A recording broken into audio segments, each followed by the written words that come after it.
அண்ணா சீரியல்ல என்ன நடக்க போகுதுன்னு பார்க்கலாம் வாங்க வீடியோக்குள்ள போகலாம். சண்முகம் பரணி ரெண்டு பேரும் வெட்டுக்கிளியோட கல்யாணத்தை நல்லபடியா நடத்தி வைக்கிறதுக்காக டிராமா பண்றாங்க. அது மேல என்னை விட்டு போகாத கோவப்பட்டுட்டு போகாதன்னு சொல்லி தடுத்து நிறுத்துறாங்க. அதுக்கு என்னம்மா என்ன உங்க ரெண்டு பேத்துக்கும் பிரச்சனைன்னு கேட்குறாங்க மாடசாமி.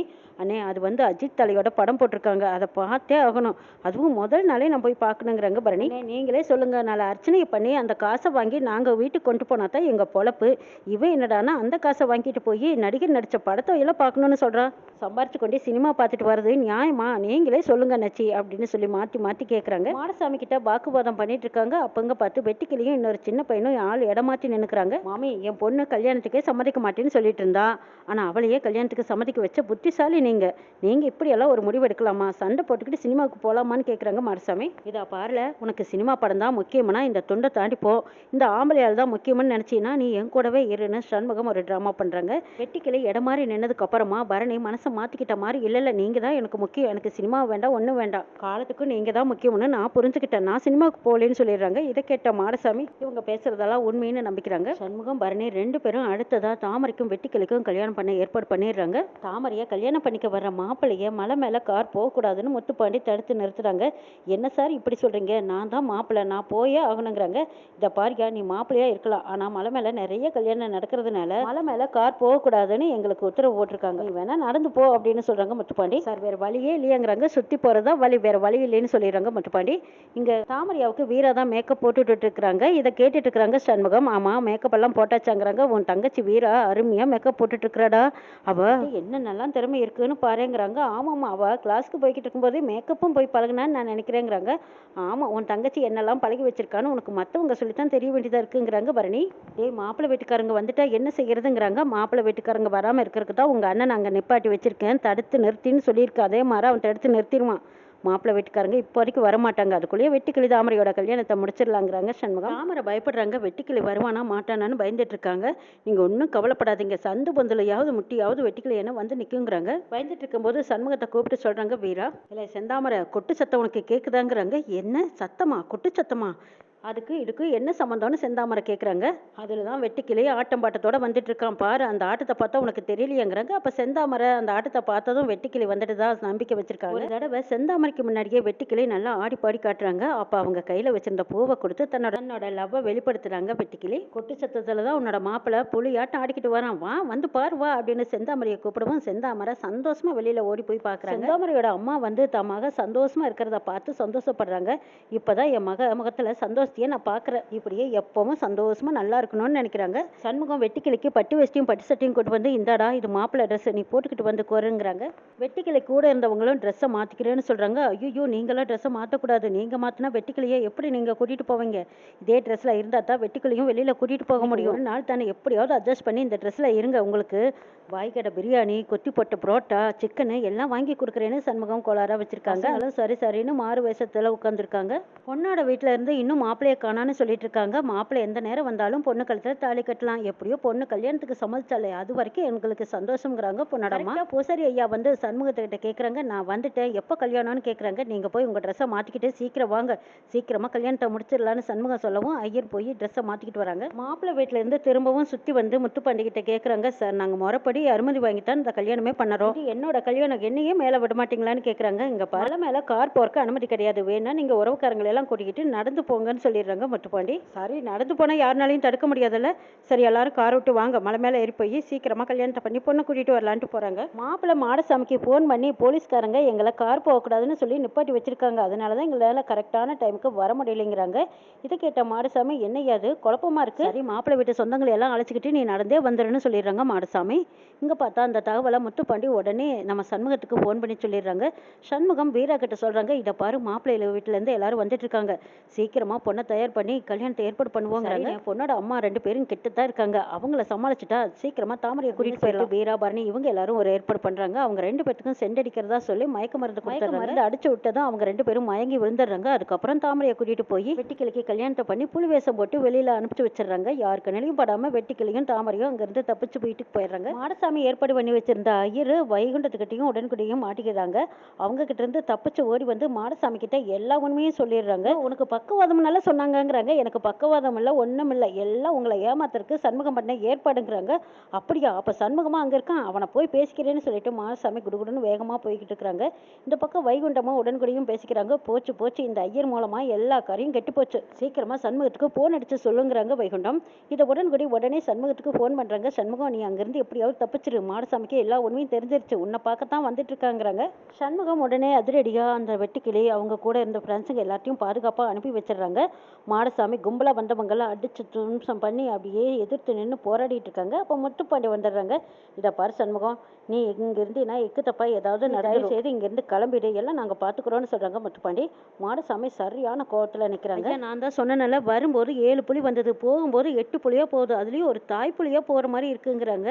அந்த அடியால் சொன்னதை கேட்ட மாடசாமி, டே இப்போ புலியா முக்கியம், வாடா முதல்ல என் பொண்ணு எங்கன்னான்னு பார்க்கலாம் அப்படின்னு உள்ளே போய் பார்க்கும்போது அவங்க மனைவி எல்லாரும் மயங்கி கீழே விழுந்து கிடக்கிறத பார்த்து எழுப்பி என்ன நடந்ததுன்னு கேட்குறாங்க. இவங்க 2 பேரும் தான் இங்கே இருக்காங்க, பொண்ணு செந்தாமரையை காணுமேங்கிறாங்க. அப்போ நம்ம கண்ணில் மண்ணை தூவிட்டு நம்ம பொண்ணை தூக்கிட்டாங்க போல இருக்கு, விடக்கூடாதுன்னு பின்னாடி ஓடுறாங்க. வீட்டுக்குள்ளேயே பொண்ணு மாப்பிள்ளையா வீட்டுக்கு சண்முகம் கூட்டிகிட்டு வந்திருக்காங்க. வந்ததும் முறைப்படி அவங்கள ஆரத்தி எடுத்து வீட்டுக்குள்ளே கூட்டிகிட்டு போகிறாங்க. ஆரத்தி எடுக்கிற தட்டுக்கு நீங்கள் காசு போடணுன்னே அப்படின்னு சொல்லவும், என்கிட்ட அதுக்கெல்லாம் சேர்த்து வச்சிருக்கேன்னு சொல்லி 500 ரூபா நோட்டை எடுத்து போடுறாங்க. இதை பார்த்த வைகுண்டம், அடே அப்பா இவன் பணக்காரன் போல இருக்கே, பெரிய நோட்டா போடுறாங்கிறாங்க. சரிடா வெட்டிக்கிளி, உனக்கு எப்படியோ நல்லபடியாக கல்யாணத்தை நடத்தி முடிச்சாச்சு, இதோ பாட்டி வந்துருச்சு, பாட்டி காலையும் அப்பா காலில் ஆசீர்வாதம் வாங்கிக்கோன்னு சொல்கிறாங்க சண்முகம்.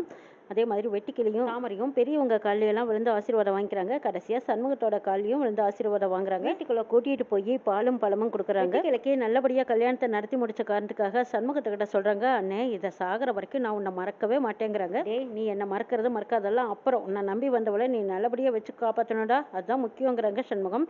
கண்டிப்பாக காலத்துக்கும் அவளை நல்லா வச்சு காப்பாற்றுவேங்கிறாங்க வெட்டிக்கிளி. வெட்டிக்கிளியோட மனைவி செந்தாமரையும் கண்கலங்கி நிற்கிறாங்க. மாமா, இந்த நன்றியை நாங்கள் என்றைக்கும் மறக்க மாட்டோம், எங்களுக்காக நீங்களும் எவ்வளோ கஷ்டப்பட்டிருக்கீங்கிறாங்க. அடடே, ஒரு கஷ்டமா, நீங்கள் 2 பேரும் சந்தோஷமாக வாழ்ந்தாவே அது எங்களுக்கு காட்டுற பெரிய நன்றியாக இருக்கும், நீங்கள் 2 பேரும் சந்தோஷமாக வாழ்க்கையை தொடங்குங்கன்னு சொல்கிறாங்க பரணி. செந்தாமரை அழுகிறத பார்த்த சண்முகம் சொல்கிறாங்க, என்னடா வெட்டிக்கிளி, உன் ஆத்துக்காரி கண்களுக்கிற பாரு, கண்ணை தொடச்சு விடு. வெட்டிக்கிளியும் செந்தாமரையும் சாமி கும்பிட்டு முடிக்கிறாங்க. அடுத்தது அவங்க 2 பேத்துக்கும் தலைவால இலை போட்டு விருந்து வைக்கிறாங்க. விலை உன் பொண்டாட்டிக்கு நீ ஊட்டி விடுங்கிறாங்க. இங்கே கனி ஃபோட்டோ எடுத்துட்டு இருக்காங்க. அண்ணே நீ ஊட்டி விடு, அண்ணி நீங்கள் அண்ணனுக்கு ஊட்டி விடு அப்படின்னு சொல்லி மாற்றி மாற்றி அவங்க 2 பேர்த்தையும் வளைச்சு வளைச்சு போட்டு எடுக்கிறாங்க. கனி அப்பாடா, எப்படியோ வெட்டிக்கிளியோட கல்யாண வைபோகம் நல்லபடியாக நடந்து முடிஞ்சதுன்னு சந்தோஷப்படுறாங்க சண்முகம். வெட்டிக்கிளியும் செந்தாமரையும் சாப்பிட்டு முடிச்சதும் கிளம்புறாங்க. அடுத்த தடவை நீங்கள் வரும்போது கறி விருந்து வச்சிடறோங்கிறாங்க சண்முகம். நீங்கள் செஞ்ச உதவியை நாங்கள் என்றைக்குமே மறக்க மாட்டோம்னு சொல்கிறாங்க தாமரை. இதை பார் தாமரை, இது உன் வீடு, நீ எப்போ வேணாலும் இங்கே வரலாம் போகலாம், என்ன வேணாலும் என்கிட்ட கேளு, நான் செய்கிறேங்கிறாங்க சண்முகம். சண்முகம் வெட்டிக்கிளிக்கும் செந்தாமரைக்கும் துணி எடுத்துட்டு வந்து வைகுண்ட கையில் கொடுக்குறாங்க. இதை பார் தாமரை, வெட்டிக்கிளி கடைக்கு போயிட்டான்னு நீ தனியாக இருக்கணும்னு கவலைப்படாத, நீ எப்போ வேணாலும் இங்கே வரலாம் போகலாம், இது உன்னோட வீடுங்கிறாங்க. சரிங்கிறாங்க செந்தாமரை. வெட்டிக்கிளியும் செந்தாமரையும் அங்கே எல்லாத்துக்கிட்டையும் சொல்லிட்டு அவங்க வீட்டுக்கு கிளம்பி போகிறாங்க. இதை பாருடா வெட்டிக்கிளி, உனக்கு ஏதாவது பிரச்சனைனா உடனே எனக்கு ஃபோன் அடி, நான் வந்து நிற்கிறேங்கிறாங்க சண்முகம். அண்ணே நீ இருக்கும்போது எனக்கு என்ன பயம், சரி நாங்கள் கிளம்புறோன்னு சொல்லி அவங்க 2 பேரும் அங்கேருந்து கிளம்பி போகிறாங்க. கௌதம் வைஜெயந்தி கிட்ட சொல்கிறாங்க, அந்த பொட்டி கடையில் போய் என்னால் வேலை செய்யவெல்லாம் என்னால் சம்மதிக்கவே முடியாதுங்கிறாங்க. இதை பாருடா, அது ஒன்றும் பொட்டி கடையில் மளிகை கடை, இந்த வீட்டுக்கு மருமகளாக வரணும்னா நீ அந்த கடையில் போய் வேலை செஞ்சு தான் ஆகணும். அம்மா நம்ம கையில் பவர் இருக்குது, துப்பாக்கி இருக்குது, அவங்கள ஒவ்வொருத்தராக போய் போட்டு தள்ளுறதை விட்டுட்டு இந்த பொட்டி கடையிலையும் மளிகை கடையிலையும் நான் போய் வேலை செஞ்சு தான் ஆகணுமான்னு கௌதம் கேட்குறாங்க. சண்முகத்தை கதற விடுறதுக்கு நம்மளுக்கு நிறைய வழி இருக்கும்போது நாம ஏன் இப்படி சுற்றி வளைச்சு மூக்க தொடணும்னு கேட்குறாங்க கௌதம். ஏய், நாம ஒன்று சட்ட ஒழுங்கு இல்லாத ஸ்டேட்டில் வாழலை, தப்பு பண்ணவங்களுக்கு தண்டனை கொடுத்தாலும் அவங்க என்ன தப்பு பண்ணாங்கன்னு நம்ம சொல்ல வேண்டிய இடத்துல இருக்கோம். எடுத்தோம் கௌதம்னு சட்டத்தை மதிக்காம நம்ம எதுவும் செய்ய முடியாது. இவ்வளவு நாளா நீங்க பண்ண என்கவுண்டருக்கெல்லாம் நீங்க பதில் சொல்லவே இல்லையேன்னு கேட்குறாங்க கௌதம். அது என்னோட வேற டிபார்ட்மெண்ட், இது என்னோட பர்சனல் விஷயம்டா, இதுல ரொம்ப ஜாக்கிரதையா நம்ம காய் நிறுத்தணும்னு சொல்றாங்க வைஜெயந்தி. அம்மா வீரா ரொம்ப அழகாத்தான் இருக்கா, அவள் என்னோட லைஃப் கிடையாது, ஆனால் அவளுக்காக நான் போய் மளிகை கடையில் கஷ்டப்படணுமா என்ன, ஏமா என்னை போய் இப்படி டார்ச்சர் பண்ணுறீங்கன்னு கேட்குறாங்க கௌதம். டே இடியட், வீராவுக்காக இதெல்லாம் பண்ணலை, அவளை இந்த வீட்டு மருமகளாக்கி டார்ச்சர் பண்ணணும்டா, இந்த சண்முகத்தை பழி வாங்குறதுக்காக தான் இப்படியெல்லாம் பண்ணிட்டு இருக்கோம், நீ கொஞ்சம் புரிஞ்சுக்கடா கௌதம், உன்னோட அப்பா விருமனுக்காகத்தான் நீ இதெல்லாம் பண்ணிட்டு இருக்க. இதை பாரு கௌதம், அப்பாவோட சபதத்தை நீ நிறைவேற்றணும்னு பாட்டி ஒரு பக்கம் அட்வைஸ் பண்ணிட்டு இருக்கிறாங்க. அப்பாவுக்கு மனசார தெதி கொடுக்கணுமல்ல, அம்மா சொல்கிறத கேளுங்கிறாங்க பாட்டி.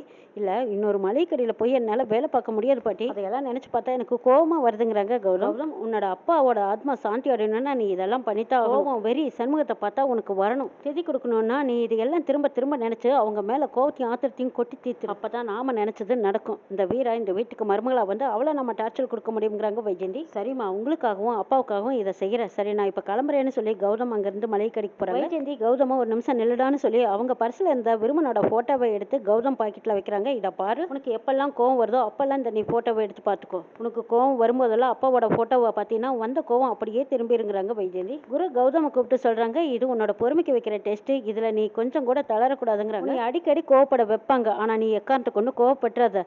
இந்த சண்முகத்தோட வாயாலேயே அவன் தங்கச்சியை உனக்கு கல்யாணம் பண்ணி வைக்கிறேன்னு அவன் வாயால் நீ சொல்ல வைக்கணும். என்ன நடந்தாலும் நீ கோவப்படுறாத. வீராவை கல்யாணம் பண்ணிக்கிட்டு தான் நீ இங்கே வரணும்னு சொல்லிடுறாங்க குரு. கௌதம் இது எல்லாத்துக்கும் சரின்னு சொல்லிட்டு அங்கிருந்த எல்லாத்துக்கிட்டையும் போயிட்டு வரேன்னு சொல்லி சண்முகத்தோட கடைக்கு வர்றாங்க. சண்முக வீட்டில் சண்முகம் கணக்கு பார்த்துட்டு இருக்காங்க. இங்கே ரத்தனா துணியெல்லாம் அடிச்சிட்டு இருக்காங்க. இந்த கனியோட துணியை துவைக்கவே முடியல, எப்படியெல்லாம் மண்ணில் புரட்டி அழுக்கு பண்ணியிருக்காங்கிறாங்க. பரணி வந்து சொல்கிறாங்க, இனிமேல் அவள் துணியை அவளே துவைக்கட்டும், அப்போதான் இனிமேல் இப்படியெல்லாம் அழுக்கு பண்ணக்கூடாதுன்னு அவளுக்கு தோணுன்னு சொல்லி பேசிட்டு இருக்கும்போது சண்முகம் கேட்குறாங்க, இனிமேல் வீடு துடைக்கவும் துணி துவைக்கிறதுக்கும் ஒரு வேலைக்காரியை ஏற்பாடு பண்ணிக்கோங்கன்னு சொல்லிட்டு இருக்கும்போது, ஏன் நாங்கெல்லாம் இந்த வேலையை செய்கிறோம், அப்போ நாங்கள் வேலைக்காரியான்னு கேட்குறாங்க பரணி. கனியை வேலை செய்ய சொல்லிடுவாங்கன்னு உனக்கு பாசம் ரொம்ப பொங்குதான்னு கேட்குறாங்க.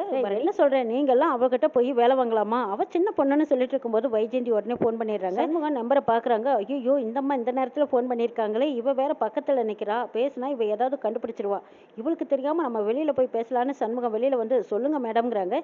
இதையும் ரத்னாவும் பரணியும் ஒண்டி கேட்டுட்டு இருக்காங்க. எதுவும் மேடம்னு சொல்கிறானே, அப்போ வைஜெயந்தி மேடம் தான் ஃபோன் பண்ணியிருப்பாங்க போல. அவங்க பையனுக்கு கல்யாணம் பண்ணி வைக்கிறதுக்காக இவங்ககிட்ட ஏதோ கோளாரா பேசுறாங்க, இவனும் நமக்கு தெரியாத அவங்க கிட்ட பேசிட்டு இருக்கான், இதை இப்படியே விடக்கூடாது ரத்னான்னு பரணி சொல்லவும், ஆமா பரணி, அண்ணன் போற போக்கே சரியில்லை, தேவையில்லாம அவன் எதுக்கு கடைக்கு வர சொன்னாங்க, இது பிரச்சனை தான் நினைக்கிறாங்க ரத்னாவும் பரணியும். மேடம் விஷயத்த சொல்லுங்கன்னு சண்முகம் கேட்குறாங்க.